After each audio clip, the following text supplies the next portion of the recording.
গ্রামে থাকার সুবিধার্থে কিভাবে খেজুর ভাঙা হয় সেটা দেখার সৌভাগ্য আমার এইবারই হলো।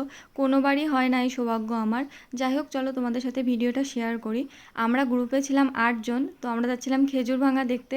এবার মনীষা আর এরা সবাই বলছে চলো আমরা গোপেরডাঙ্গার দিকে যাই, একবার বলছে না চলো সদুল্যপুরের দিকে যাই। কয়বার যে একবার এই রাস্তা একবার ওই রাস্তা আমরা এই করেছি তা তোমাদের বলে বোঝাতে পারবো না। ফাইনালি আমাদের ডিসিশন হলো যে না, আমরা সদুল্যপুরীর দিকেই যাব। এবার এখানে এসে চার পার হতে যে আর এক জেলা, এইখানেও দুই জায়গায় খেজুর ভাঙছিল, একটা হচ্ছে নাথপাড়ার দিকে আর একটা পালপাড়ার দিকে। এইবার আমরা কোথায় যাব? গেলাম হচ্ছে পালপাড়ার দিকে। আর এই চার পার হতে আমার ভীষণ ভয় করে, আর নিচে অনেকটাই জল ছিল, ভাবছিলাম ভিডিও করছি যদি ফোনটা হাত থেকে পড়ে যায়।